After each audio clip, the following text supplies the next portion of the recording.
Bismillahirrahmanirrahim. Assalamualaikum warahmatullahi wabarakatuh. Alhamdulillahi hamdan katsiran tayyiban barakan fihi kama yuhibbu rabbuna wa yardah. Wa asyhadu an la ilaha illallah wahdahu la syarika lah. Wa asyhadu anna Muhammadan abduhu wa rasuluhu sallallahu alaihi wa ala alihi wa ashabihi ومن تبعهم بإحسان إلى يوم الدين وسلم تسليما كثيرا أما بعد. Hadirin jemaah salat maghrib yang berbahagia, alhamdulillah pada kesempatan malam ini kembali kita mendapatkan kemudahan dan pertolongan dari Allah Jalla wa Ala, dan ini perkara yang besar yang wajib kita syukuri. Karena berapa banyak dari manusia tidak mendapatkan kemudahan dan pertolongan untuk bisa melaksanakan apa yang Allah sukai. Semoga dengan hal ini kita termasuk orang-orang yang disukai dan diridhai di dunia ini dan juga di akhirat, dan mendapatkan ampunan dari dosa-dosa yang selama ini kita lakukan. Jamaah sekalian rahimah wa iyyakum, kita masih bersama faedah yang kita ambil dari petunjuk ayat-ayat Al-Quran. Masih bersama surat yang mulia yaitu surat Al-Baqarah, dan pada malam ini insyaallah kita akan mengambil faedah dari ayat yang ketiga, yaitu firman Allah Azza wa Jalla yang berbunyi alladzina yu'minuna bil ghaibi wa yuqimuna shalah wa mimma razaqnahum yunfiqun, yaitu orang-orang yang beriman terhadap al-ghaib. Mereka menegakkan salat, dan terhadap apa yang kami berikan kepada mereka, mereka menginfakkannya. Dari sebagian apa yang kami rizkikan pada mereka, mereka menginfakkannya. Ayat-ayat ini dan beberapa ayat setelahnya Allah Subhanahu wa taala menyebutkannya setelah menjelaskan tentang sifat Al-Qur'an di ayat sebelumnya sebagai petunjuk bagi orang-orang yang bertakwa, yang merupakan kitab dari kitab Allah yang sudah Allah turunkan, yang pernah diisyaratkan sebelumnya, disebutkan kepada orang tua kita semuanya, yaitu Nabi Adam alaihissalam ketika dikeluarkan dari surganya. Allah Azza wa Jalla menyebutkan faman tabi'a hudai fala khaufun alaihim walahum yahzanun. Maka barang siapa mengikuti petunjukku, huda yang aku berikan kepada manusia, maka mereka tidak akan merasa takut dan tidak akan merasa sedih. Dan di ayat yang sudah kita lewati faedahnya, kita ambil Allah menyebutkan tentang Al-Quran huda lil muttaqin, yaitu huda bagi orang yang bertakwa. Maka ketika Allah menyebutkan Al-Quran sebagai huda, maka kita memiliki kewajiban yaitu untuk ittiba'. Seperti disebutkan di surat Al-Baqarah tadi yang insya Allah akan kita lewati dengan izin Allah, firman-Nya yang tadi kita sebutkan faman tabi'a hudai, yaitu barang siapa mengikuti petunjukku. Karena lafaz ini menjelaskan pada kita, barang siapa yang hidupnya di dunia atau di akhirat ingin dihilangkan oleh Allah dari rasa takut dan dari kesedihan, maka hendaknya memenuhi syarat yang Allah tetapkan, yaitu mengikuti petunjuk Allah Azza wa Jalla. Sehingga keadaan manusia di dunia ini dan juga di akhirat, rasa takutnya kepada selain Allah, demikian juga rasa sedihnya disebabkan karena sesuatu, maka tergantung dari kadar mengikuti petunjuk Allah Subhanahu wa taala. Oleh karena ketika Allah Subhanahu wa taala menyebutkan tentang orang-orang yang beriman, orang beriman yaitu orang yang mengikuti petunjuk Allah yang sifatnya kita sebutkan insyaallah di ayat-ayat ini, dan istiqomah di atas iman tersebut, maka Allah menjamin mereka ini mendapatkan janji Allah tadi, yaitu dihilangkan darinya rasa takut dan dihilangkan rasa sedih. Allah firmankan di surat Fussilat, innal ladzina qalu rabbunallah tsumma istaqamu tatanazzalu alaihimul malaikah alla takhafu wa la tahzanu jazakallahu khairan alla takhafu wa la tahzanu wabshiru bil jannati allati kuntum tu'adun. Sesungguhnya orang yang ketika hidup di dunia mengatakan Rabbunallah. Rabbunallah itu pengakuan Allah sebagai Rabbnya. Rabbunallah melaksanakan ketaatan kepadanya. Seperti yang sudah kita ambil faedahnya di surat Al-Fatihah. Tsumma istaqamu, kemudian istiqomah di atasnya dengan iman dan kewajiban iman. Itu amal saleh, ketaatan kepada Allah Azza wa Jalla. Apa yang Allah katakan ketika sakratul maut di akhir kehidupan dunianya, Allah turunkan para malaikat rahmat menyampaikan kepadanya, alla takhafu wa la tahzanu. Janganlah engkau takut dan jangan juga engkau sedih. Wabshiru bil jannati allati kuntum tu'adun, tetapi bergembira dengan surga yang kalian dijanjikan kepada kalian. Oleh karenanya, setelah Allah Subhanahu wa taala menyebutkan tentang sifat Al-Qur'an sebagai huda lil muttaqin, petunjuk bagi orang bertakwa, Allah jelaskan sifat orang yang bertakwa. Oleh karenanya jemaah sekalian rahimakumullah, apabila kita membaca ayat-ayat Al-Qur'an, penting kita perhatikan setiap ayat yang kita baca, yaitu ta'rifat yang Allah berikan dalam ayat-ayatnya. Apa itu ta'rifat? Pengenalan atau perkenalan. Karena kata sebagian ulama, al-ilmu huwa al-ma'rifah. Ilmu adalah ma'rifat. Apa itu ma'rifat? Mengetahui sesuatu dari sumbernya, yang menanamkan keyakinan dalam jiwa dan memunculkan semangat untuk beramal. Maka setiap kali kita mendapatkan penjelasan dari ayat Al-Quran, ma'rifatu syai', pengenalan tentang sesuatu, maka harus diperhatikan. Itulah bentuk tadabbur. Nabi Adam alaihissalam dimuliakan oleh Allah Azza wa Jalla ketika baru diciptakan, yang juga disebutkan surat Al-Baqarah ini, yang mudah-mudahan kita bisa sampai pada ayat tersebut dan kita ambil faedahnya untuk mengetahui petunjuk yang ada di dalamnya.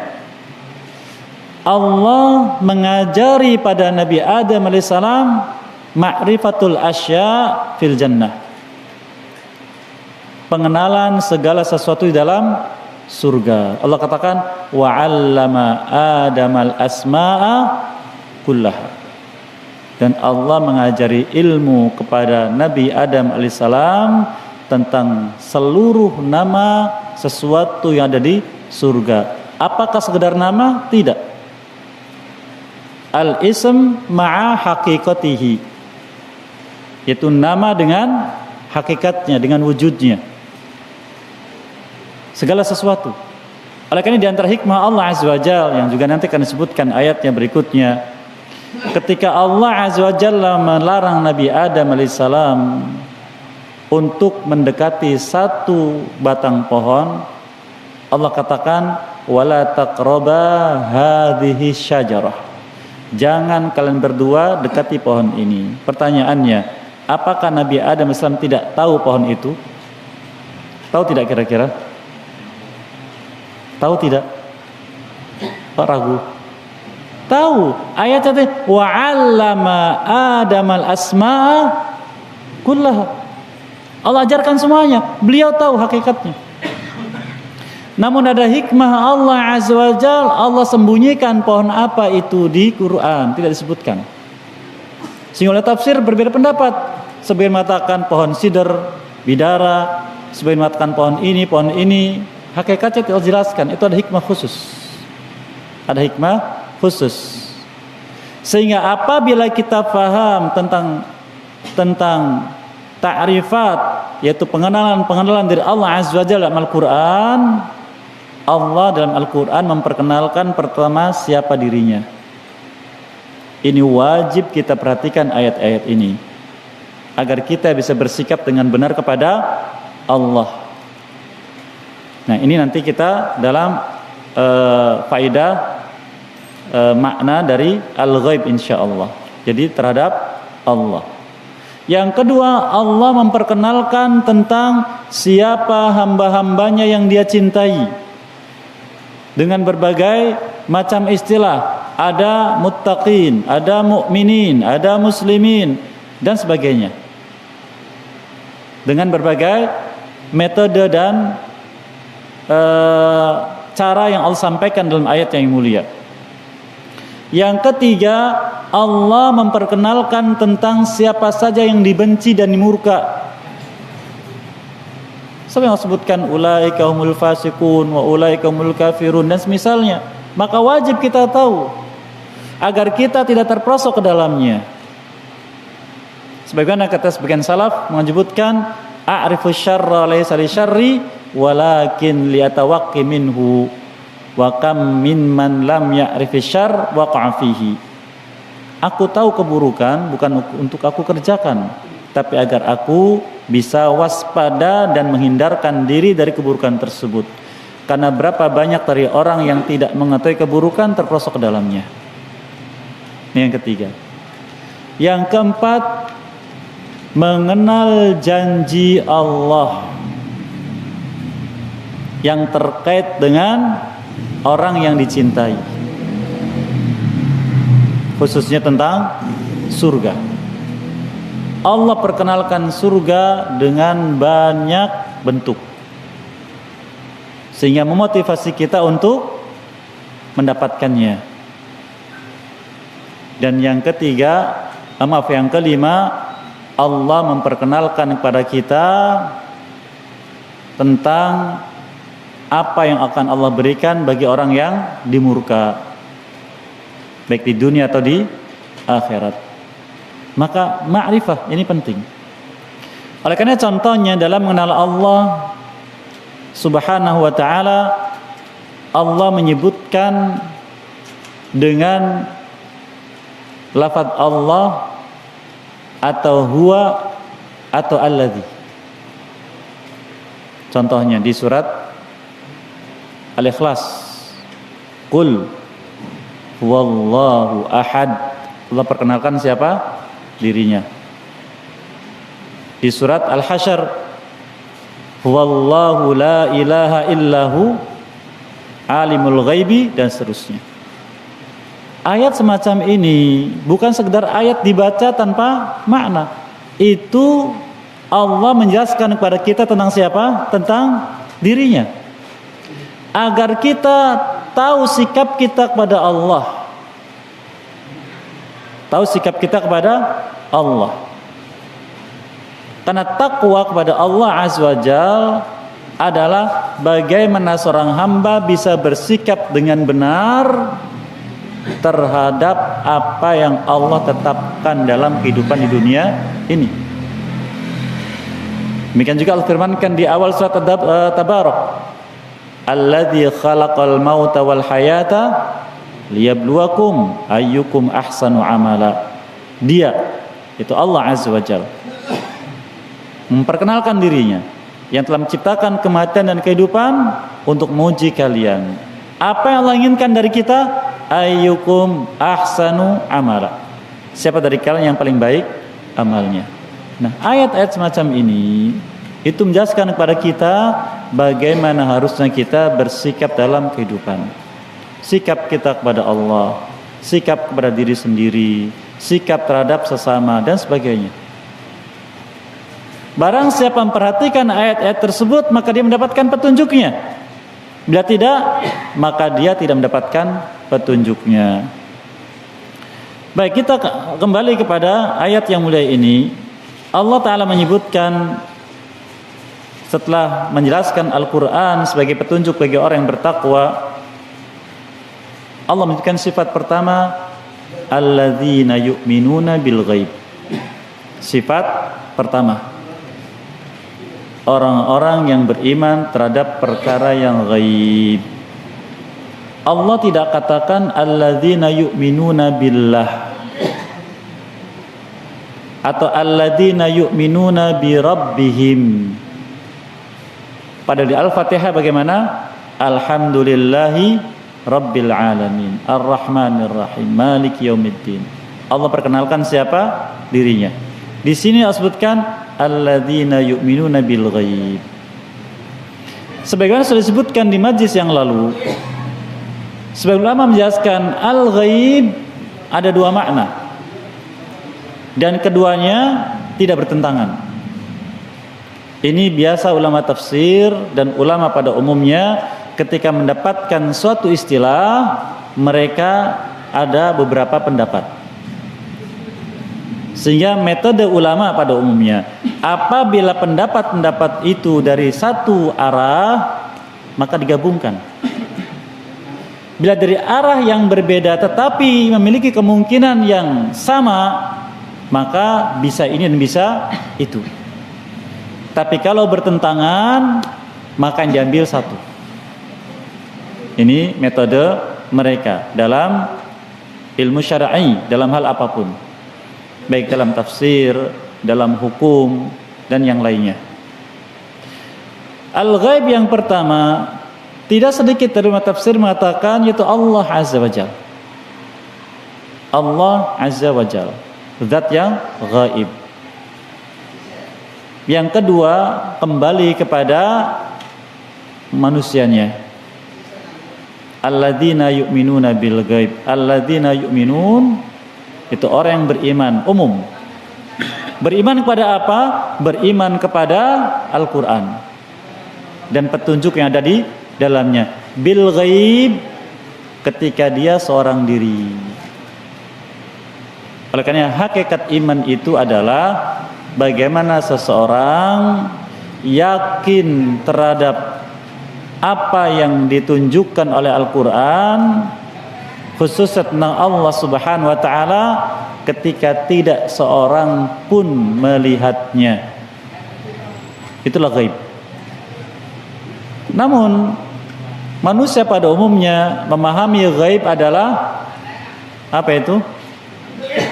Alam jin dan hal-hal yang bersifat mistis. Makanya sudah penyimpangan makna.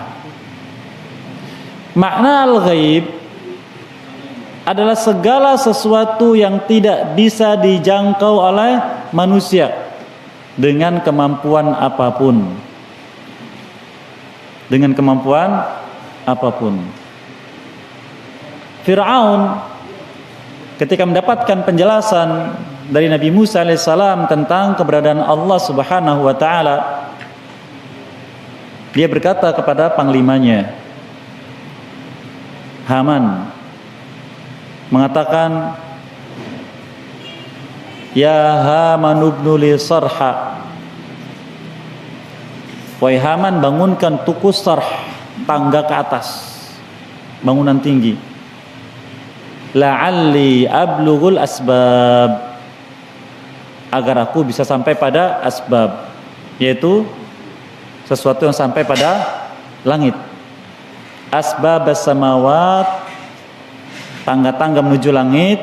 Fa'attali'a ila ilahi Musa, aku ingin lihat ilahnya Musa. Wa inni ladhunnuhu kadhiba, dan aku yakin dia ini dusta.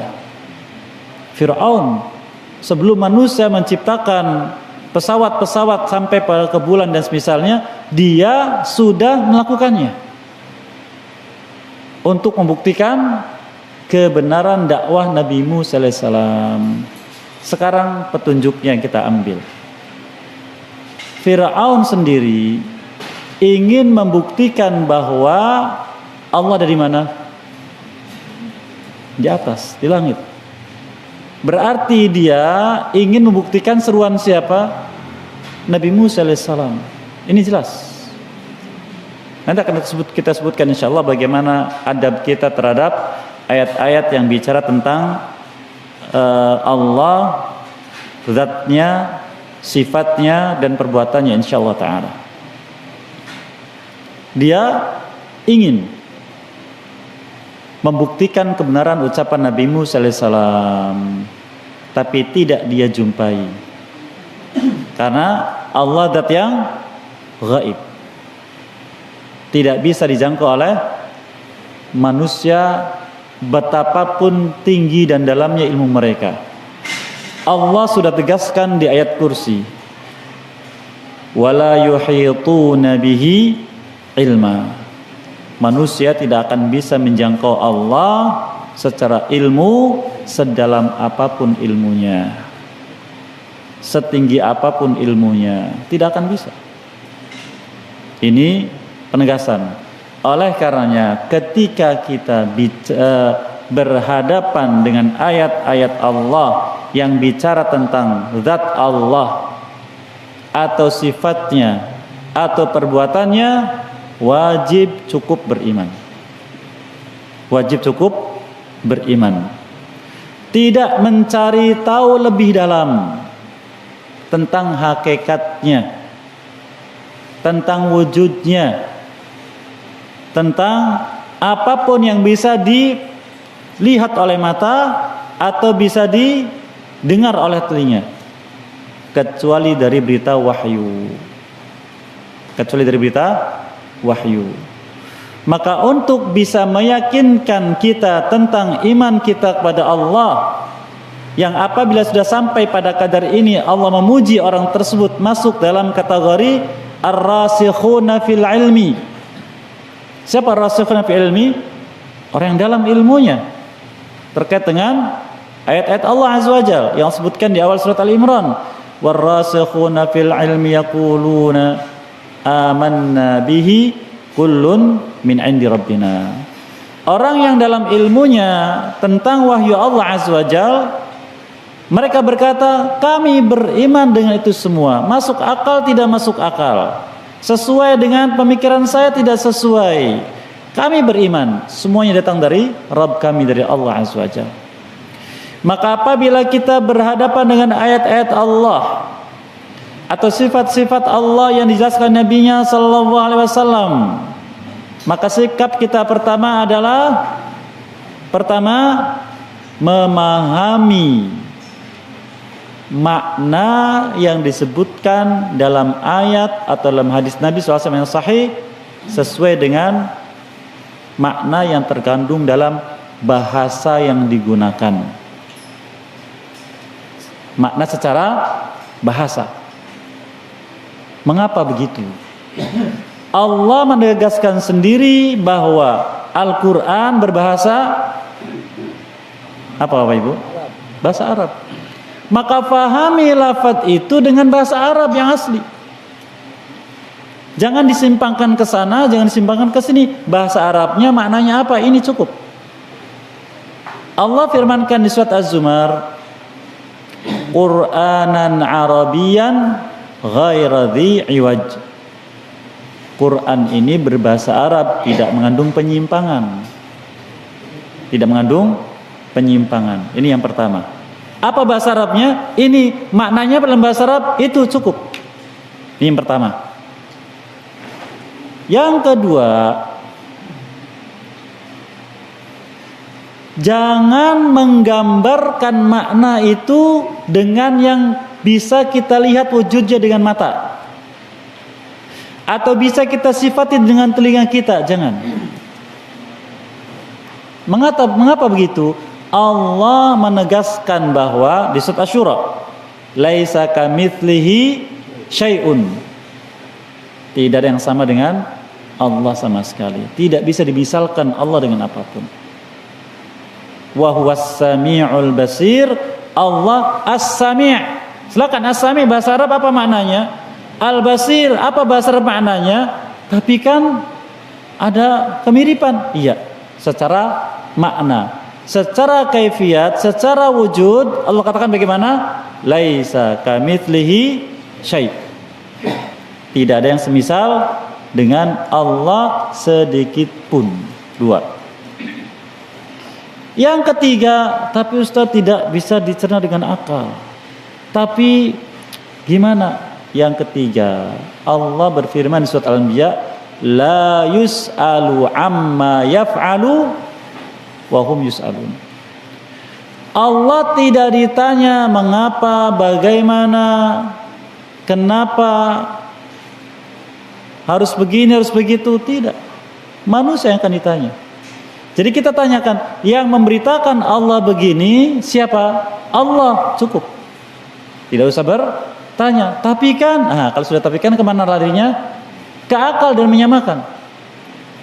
Oleh karenanya di surat Al-Imran, mudah-mudahan kita bisa sampai juga, Allah ketika menjelaskan tentang orang-orang yang punya penyakit zaig, penyimpangan, fattabi'una ma tasyabaha minhu ibtighal fitnah wa ibtigha ta'wil, mengikuti makna yang lain, menyimpang itu untuk menimbulkan fitnah pada manusia dan mencari takwil. Takwil tentang ghaib, khususnya Allah Azza wa Jalla, akan dijumpai nanti di akhirat. Dijumpai di akhirat. Baik. Di antara perkara ghaib yang Allah jelaskan adalah tentang adanya surga dan neraka. Allah Azza wa Jalla menyebutkan tentang hal tersebut bahwa ilmu kita terbatas hanya apa yang disampaikan dalam wahyu, yang disebut dengan apa itu? Pernah kita dapati? Ya, ilmu yakin. Disebut dengan ilmu yakin. Mari kita lihat hal itu di surat At-Takatsur. Di surat At-Takatsur Allah menyebutkan tentang ilmu yakin. Allah telah menyebutkan, ya,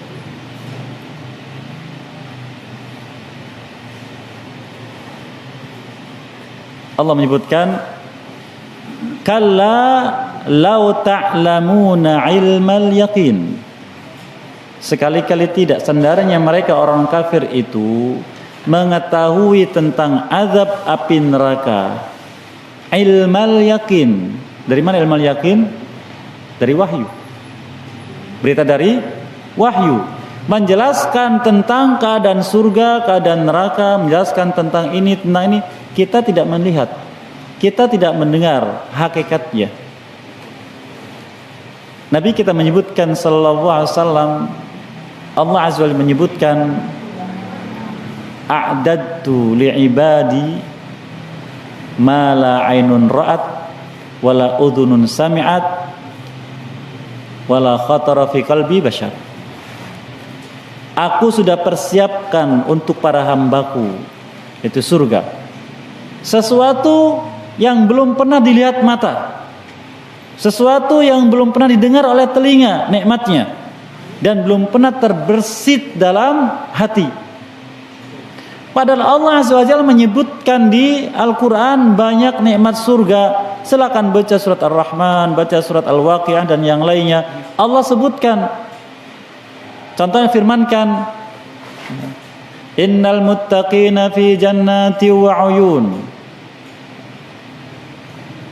Innal muttaqina fi jannati wa na'im fakihina bima atahum rabbuhum wa qum adzabal jahim kulu washrabu hani'an bima kuntum ta'malun muttaqina ala sururin masfufah wa zawwajnahum bihurin 'ain. Di surat At-Tur. Sungguh orang bertakwa kami masukkan dalam surga dan kenikmatan. Mereka itu dikatakan kepada mereka, atau mereka menikmati segala nikmat yang ada di surga tersebut yang diberikan oleh Allah Subhanahu wa taala. Allah katakan, makanlah, minumlah dengan sepuasnya tanpa ada batasan. Kemudian kata Allah, kami tempatkan mereka di dipan-dipan yang empuk. Ya. Kemudian kami nikahkan mereka dengan hurun ain. Hurun ain Allah jelaskan di surat An-Naba. Sifatnya digambarkan tidak? Digambarkan, tapi kata Allah, ma la ainun ra'at, belum pernah dilihat oleh mata, sehingga tidak bisa digambarkan di dunia. Ketika sifatnya disebutkan tidak bisa digambarkan, menambah kerinduan. Ya, untuk mendapatkan hal tersebut. Ini hikmahnya. Sehingga apabila kita mendapatkan berita tentang ghaib, khususnya tentang Allah Azza wa Jalla, maka sikap kita pertama adalah apa yang pertama? Ya, menetapkan maknanya sesuai dengan makna bahasa pengantarnya. Yang kedua, tidak memisalkan dengan apapun. Ini husnul hadat Allah Azza wa Jalla. Yang ketiga, beriman. Yang ketiga, tidak menanyakan apapun. Dan yang keempat, ujungnya akal kita tidak masuk, pemikiran kita tidak masuk, apapun tidak masuk, maka ujungnya adalah Allah firmankan surat Al-Imran, warrasikhuna fil ilmi yaquluna amanna bihi kullun min 'indi rabbina. Kami beriman semuanya datang dari Rabb kami. Itu sikap yang harus diambil. Baik, kita kembali kepada ayat yang mulia ini. Allah Jalla wa Ala menyebutkan alladzina yu'minuna bil ghaib, yaitu mereka orang-orang yang beriman terhadap perkara yang ghaib, yaitu mencakup segala yang ghaib, khususnya tentang zat Allah Azza wa Jalla. Ini unsur yang pertama yang wajib ada bagi orang bertakwa, yaitu i'tiqadul qalbi, keyakinan hati yang disebut dengan iman. Pernah kita lewati apa yang disebut dengan iman? Masih ingat jamaah? Iman, ya, meyakini kebenaran apa yang dibawa oleh Nabi Sallallahu Alaihi Wasallam, mencakup Quran dan selainnya, yang diungkapkan dengan lisan dan dibuktikan dengan perbuatan. Itu pertama. Seseorang kalau ingin mendapatkan nilai takwa dari Allah, digolongkan orang bertakwa, wajib beriman. Ada iman dalam hati. Allah khususkan bil ghaib karena iman itu terkait dengan perkara ghaib umumnya. Dan kalau kita cermati kata sebagian ulama, dalam iman ini ada rukun-rukunnya, yaitu yang menyangganya, yang menegakkannya, dan semuanya ghaib. Semuanya ghaib. Apa semua ya rukun iman? Pertama, iman kepada Allah Azza wa Jalla. Yang kedua, malaikatnya. Yang ketiga, kitab-kitabnya. Yang keempat, para rasulnya. Yang kelima, hari akhir. Yang terakhir, terhadap takdir Allah. Mana yang bisa kita lihat? Quran ketika turun kita lihat? Tidak. Para sahabat dulu cuma mendengar. Nabi berkata, Nabi mengatakan sallallahu alaihi wasallam, Allah berfirman demikian, beriman. Lalu dicatat. Ghaib semuanya. Maka rukun iman yang 6 semuanya ghaib. Maka bil ghaib istilah yang mencakup seluruh perkara yang wajib diimani, wajib diyakini kebenarannya. Dan di antara kekhususan Al-Quran secara lafaz adalah Allah pilihkan lafaz yang jami'un mani', yaitu mencakup luas maknanya dan tidak ada yang terlewatkan. Allah tidak katakan alladzina yu'minuna billah, tidak. Alladzina yu'minuna bil yaumil akhir, tidak. Di ayat yang lain disebutkan in kuntum tu'minuna billah wal yaumil akhir. Di sini Allah katakan bil ghaib, luas. Ini syarat pertama seorang kalau ingin diakui oleh Allah sebagai orang yang bertakwa. Di surat Al-Hadid, di akhir surat, Allah menyebutkan, ya ayyuhalladzina amanu taqullaha wa aminu birasulihi. Wahai orang yang beriman, bertakwalah kalian kepada Allah. Bertakwalah kepada Allah. Setelah bagaimana? Wa aminu bi rasulihi. Berimanlah kepada rasulnya. Takwa kepada Allah jalannya adalah beriman kepada Rasul sallallahu alaihi wasallam. Maka apapun beritanya yang dibawa oleh Rasulullah SAW, walau tidak masuk akal, walau bertentangan dengan hawa nafsu, walau beriman. Aman nabihi kullun min indi rabbina. Itulah yang ditunjukkan sikapnya oleh siapa? Abu Bakar As-Siddiq radhiyallahu taala anhu. Kalau dia yang menyampaikan, aku beriman. Aku beriman lebih dari itu. Berita langit turun setiap hari, subhanallah. Mari kita lihat iman kita kepada Nabi SAW. Sudah belum sekedar itu? Orang zaman sekarang sudah banyak yang berani mengotak-atik ayat Al-Quran. Secara makna ini begini, ini begitu. Ujung-ujungnya maksudnya menolak petunjuk ayat ini. Contoh tentang harta waris. Contoh lagi tentang hal-hal gaib lainnya. Ditolak. Dengan sebab lemahnya iman kepada Nabi sallallahu alaihi wasallam. Ini akan kita ambil faedahnya insyaallah lebih lanjut di pemaparan berikutnya. Kemudian yang kedua, Allah sebutkan sifatnya wa yuqimunas shalah. Mereka menegakkan salat. Dan yang ketiga, wa mimma razaqnahum yunfikun. Dan mereka terhadap apa yang kami rizkikan pada mereka menginfakkannya. Yang pertama, alladzina yu'minuna bil ghaib, terkait dengan keadaan hati, keyakinan. Yang kedua, iqamatus shalah, terkait dengan fisik. Yang ketiga, infak dengan rizki yang berikan terkait dengan harta. Maka manusia akan diuji oleh Allah ketiganya. Diuji imannya, diuji ketaatan fisiknya, diuji ketaatan dari sisi hartanya. Dan Allah Azza wa Jalla dalam banyak ayat menguji orang beriman dengan infak atau maaf dengan jihad bi amwalikum wa anfusikum, dengan harta dan jiwa. Di antaranya al-firmankan di surat At-Taubah, innallaha ashtara minal mu'minina anfusahum bi anna lahumul jannah. Allah telah membeli dari orang beriman jiwa mereka, bagi mereka surga. Di surat As-Saff disebutkan, ya ayyuhalladzina amanu hal adullukum ala tijaratin tunjikum min adzabin alim.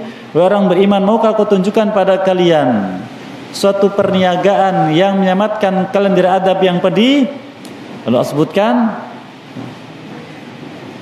tu'minuna billah, kemudian di sana sebutkan wa tujahiduna fi sabilillah bi amwalikum wa anfusikum, dengan harta dan jiwa.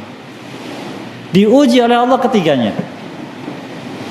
Nabi kita SAW menyebutkan, la tazulu qadama 'abdin yaumal qiyamah hatta yus'ala an arba'.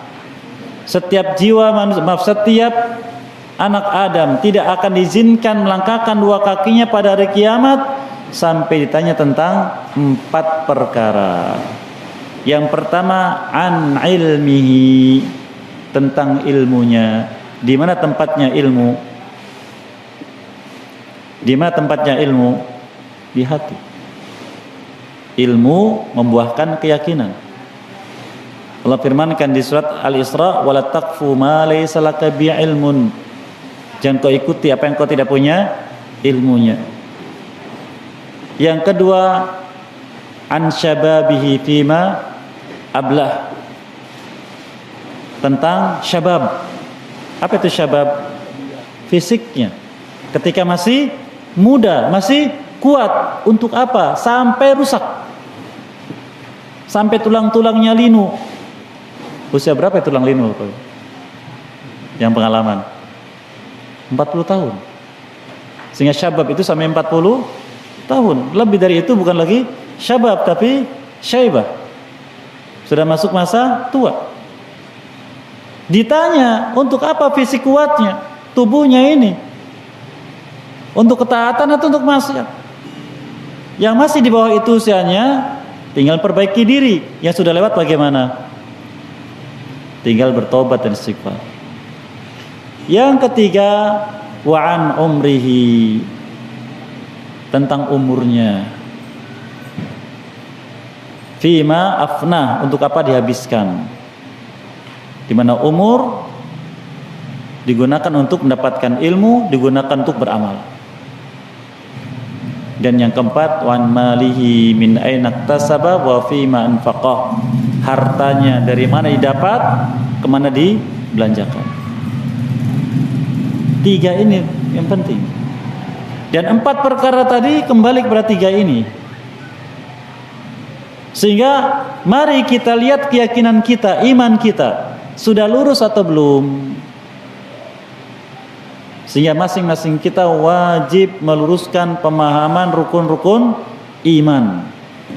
Kan itu syarat utama dari takwa. Bila ada yang diingkari, ditolak oleh Allah SWT.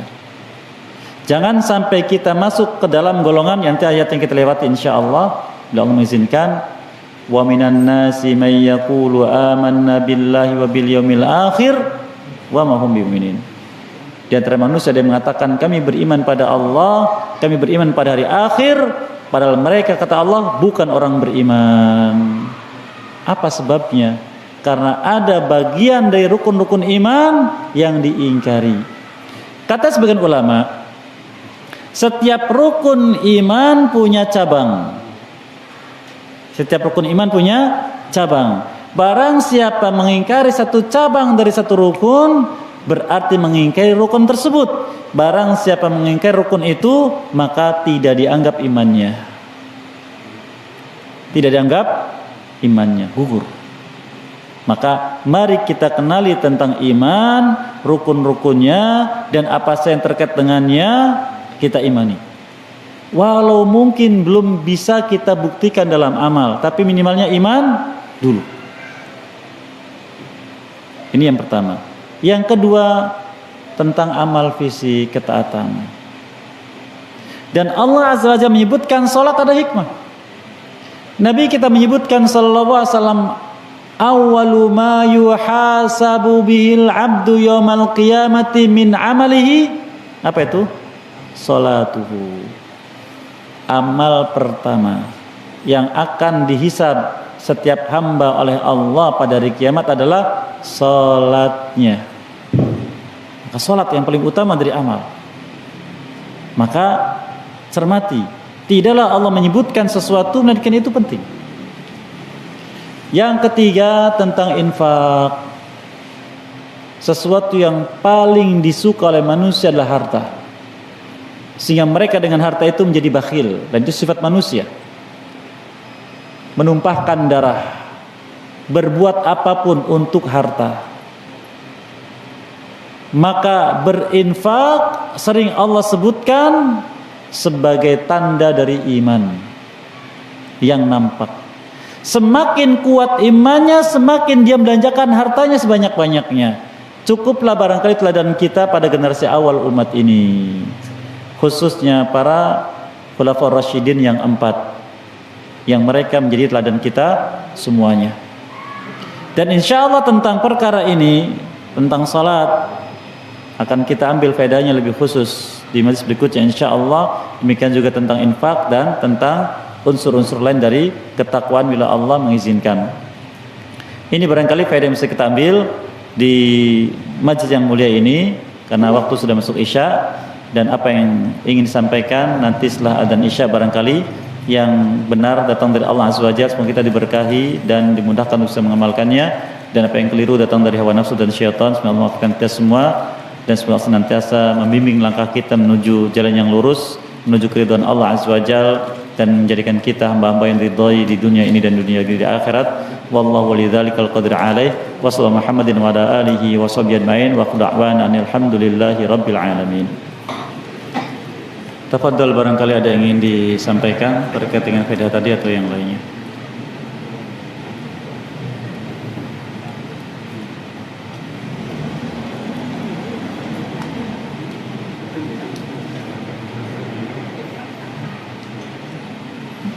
Tidak ada?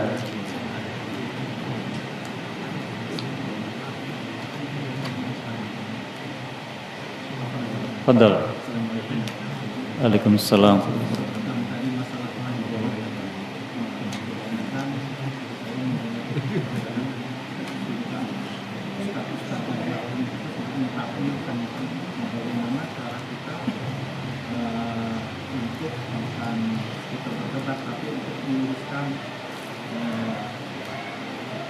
Pemikiran-pemikiran yang pertama itu bagaimana? Baik, barakallahu fikum. Umumnya orang-orang yang mentakwil ayat-ayat Al-Quran ini ada maksud, sebagaimana firmankan di surat Al-Imran. Di awal-awal surat menyebutkan walladzina fi qulubihim zaygun fayattabi'una ma tasyaba minhu ibtigha'al fitnah wa ibtigha'a ta'wilih wa ma ya'lamu ta'wilahu illallah. Orang-orang yang dalam hatinya ada penyakit zaig. Zaig itu istilah untuk penyimpangan. Jadi imannya itu setengah-setengah, kalaupun ada, bahkan mungkin tidak ada sama sekali, menampakkan iman, lalu membawa ayat-ayat itu untuk menguatkan hawa nafsu. Ibtigha'al fitnah. Apa itu fitnah? Penyimpangan, agar manusia menyimpang dari apa yang sebenarnya. Lalu ibtigha' ta'wili, memaksakan untuk mendapatkan takwilnya sekarang.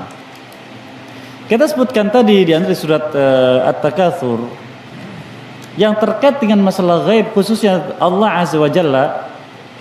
Kita di dunia ini baru sebatas ilmu yakin, yaitu mengenal ilmunya, hakikatnya sebatas berita wahyu. Untuk bisa sampai pada tingkatan yakin berikutnya, yaitu ainul yakin, nanti di akhirat. Allah firmankan di surat Al-Fajr, wa jaa rabbuka wal malaku saffan saffa. Allah, Rabbmu sekalian, dan para malaikat datang menghadapi kalian, malaikat bersaf-saf. Allah juga menyebutkan tentang orang beriman di surat Al-Qiyamah, wujuhu yawmaidzin nadhirah ila rabbiha nadhirah. Wajah mereka di mahsyar berseri-seri karena melihat Tuhan mereka. Demikian disebutkan di surat Al-Mutaffifin, kalla innahum an rabbihim yawmaidzin lamahjubun. Sekali-kali tidak, mereka itu orang-orang yang tidak beriman di mahsyar dihalangi dari melihat Tuhan mereka. Dihalangi. Ketika mereka mendapati berita tadi, Allah datang di mahsyar, mereka tidak bisa melihat, baru mereka ingat. Ini sebabnya dulu di dunia. Di surat Al-Fajr sebutkan, wajah rabbuka wa malaku saffan saffa waji'a yaumidzin bi jahannam yauma idzi yatadzakkarul insan annahu dzikra. Saat itu manusia ingat amalnya di dunia banyak pengingkaran. Apa faedahnya ingat sekarang ini? Annahu dzikra. Apa faedahnya ingat sekarang? Ingat itu di sini. Itu ainul yakin, lihat langsung tentang azab dan sebagainya. Kemudian baru ketika merasakan kemurkaan Allah azab, wala'adzubillah, semoga kita dilindungi semua dari azab tersebut, Allah katakan hakul yakin, hak sudah merasakan. Maka mereka berteriak di surat Fa tersebutkan, wahum yastarikhuna fiha rabbana akhrijna na'mal salihan ghairal ladzi kunna na'mal. Mereka berteriak, ya Rabb kami, keluarkan kami dari sini, niscaya kami akan beramal dengan amal saleh, bukan amal yang dulu pertama kali kami hidup. Di ayat yang kan inna muqinun, sekarang kami baru yakin. Lo di dunia kenapa disuruh yakin tidak mau? Maka diarahkan bahwa gaib itu demikian. Makanya kita sebutkan tadi sengaja bahwa ketika kita mendapatkan istilah dalam Al-Qur'an terkait dengan unsur-unsur khusus, lebih khusus tentang zat Allah Azza wa Jalla dan sifat-sifatnya, maka itulah tahapannya. Pahami secara bahasanya apa maknanya. Pahami juga bagaimana etika kita kepada Allah dan apa yang wajib kita lakukan terhadap berita-berita tadi. Itu yang harus kita lakukan tahapannya. Oleh karena Imam Malik rahimahullah ketika beliau ditanya tentang firman Allah Azza wa Jalla di surat Thaha, Ar-Rahman 'alal 'arsy istawa, Ar-Rahman beristiwa di atas arsy-Nya, ditanyakan wa kaifastawa, bagaimana istiwanya Allah. Beliau diam tertunduk lama, berkeringat. Lalu beliau mengatakan al-istiwa ma'lum. Istiwa itu perbuatan Allah. Dalam bahasa Arab istiwa itu maknanya diketahui demikian. Wal imanu biwajib, iman dengan perbuatan Allah itu wajib. Mengapa? Al-Quran memberitakannya. Wasu'alu anhu bid'ah, bertanya tentang bagaimana perkara baru yang disebut dengan bid'ah, dan Allah melarangnya. La yus'alu amma yaf'alu, Allah tidak ditanya tentang apa yang dia perbuat. Ya, itu yang dijawab oleh Imam Malik rahimahullah. Jadi ada batas kita ini, begitu. Jadi ketika kita mendapati ada orang-orang yang mencoba untuk menyimpangkan kesana kemari, maka kita kembali kepada kaidah-kaidah ilmu, dan itu kembali kepada orang yang paham nama itu. Oleh karenanya, kata sebagaimana tafsir bahwa setiap nas lafaz Quran itu mengandung 3 petunjuk makna yang terkandung dalamnya. Yang pertama disebut dengan dalalah mutabaqah, petunjuknya langsung difahami. Seperti jari ini dipertemukan, mutabaqah namanya, sesuai. Misalkan salat, ya salat gerakannya dimulai dari takbiratul ihram sampai salam, itu namanya salat. Tidak disimpangkan, salat kan artinya doa. Kalau kita berdoa berarti sudah salat, itu namanya menyimpangkan. Yang kedua, dalalah tadamun, yaitu yang terkait dengannya. Salat kan doa, betul, salat artinya doa. Tapi doa yang terkandung dalam gerakan-gerakan salat. Di mana doanya? Silakan, doa istiftah ada, doa apa lagi? Doa istighfar ada, dan sebagainya. Yang ketiga, dalalah ilzam, sesuatu yang harus dilakukan karena terkait dengan lafaz tadi. Apa itu? Wudu. Tidak ada salat bila tidak ada wudu. Menghadap kiblat, tidak ada salat bila tidak menghadap kiblat. Itu namanya ilzam, terkait maknanya, yang tidak boleh ditinggalkan. Maka tidak boleh memahami lafaz suatu nas dengan langsung yang ilzam sampai difahami ini dulu. Itu kalau langsung ke yang ketiga tadi namanya takwil.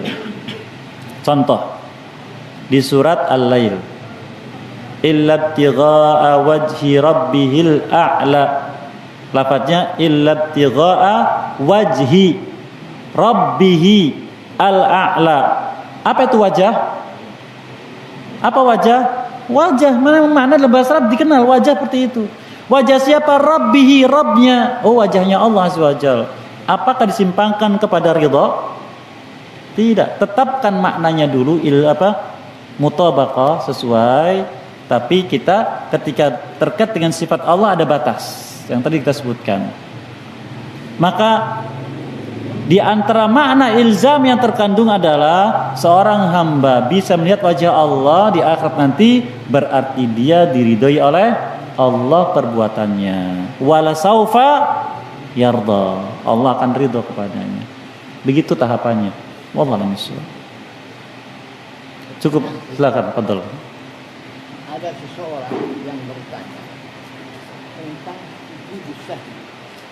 Orang itu tidak mengerti bacaannya, doanya. Tapi dia langsung sujud mengatakan subhana rabbiyal a'la. Bagaimana? Baik, barakallahu fikum. Sebagian ulama menjelaskan bacaan sujud yang kita baca dalam salat yang wajib atau yang sunnah itu berlaku untuk seluruh sujud. Berlaku untuk seluruh sujud. Sujud apapun, sujud salat wajib, sujud salat sunnah, sujud sahwi, sujud tilawah, sujud syukur, semua sujud. Walaupun memang ada beberapa riwayat yang menyebutkan tentang untuk sahwi bacanya ini, untuk ini bacanya ini, tapi asal bacaan sujud adalah yang kita baca ketika sholat. Wallahu a'lam. Apabila kita mampu maka silahkan, bila terbatas maka kembali kepada asalnya. Wallahu a'lam. Ada satu lagi. Betul. Tadi Ustaz mengatakan dalam ayat ala tagraba hadis sajarah wa azallahu masyaitan. Iya. Yang dimaksud dengan itu apa ya Ustaz? Yang mananya? Ya, wa azallahu masyaitan sampai dia itu melanggar dua itu maafin Adam wa Hawa. Harraduhu Allah minal jannah. Fa'azallahum syaitan, yaitu Nabi Adam AS tergoda untuk makan dari pohon tersebut. Karena sesuatu yang dilarang itu menyebabkan zul, kehinaan, dan menyebabkan keterginciran, murka Allah Azza wa Jalla. Maka ketika Nabi Adam AS mengikuti petunjuk syaitan, maka dengan sebab itu syaitan menghinakan beliau dengan sebab melakukan pelanggaran. Maka itulah fazallahum syaitan. Zallah yaitu ketergelinciran kepada penyimpangan, kepada sesuatu yang tidak sesuai dengan kebenaran, itu namanya zallah. Tapi soal sajarahnya tidak dijelaskan. Tidak dijelaskan. Maka ulama beda pendapat. Nah, apa sajarah ini? Dan itu ada hikmah. Begitu. Maka di sini kita ketahui bagaimana sikap orang yang tegak di atas dasar dalam memahami ayat Quran. Apakah berani dia memastikan pohon itu ataukah tidak? Maka apa yang Quran sebutkan demikian cukup demikian. Bila dijelaskan di tempat yang lain maka itulah tafsirnya. Atau disebutkan oleh hadis Nabi SAW yang sahih, itulah tafsirnya. Bila tidak, maka itu tafsir sesuai dengan bahasa seperti yang disebutkan oleh sebagian ulama. Wallahu a'lam bishawab. Saya demikian, mohon maaf atas kesalahan dan kekeliruan. Semoga maafkan semua dan apa yang semua diberkahi dan mudahkan bisa mengamalkannya. Wassalamualaikum Muhammadin wa ala alihi wa sahbihi ajmain. Wa da'wana alhamdulillahil alamin. Assalamualaikum warahmatullahi wabarakatuh.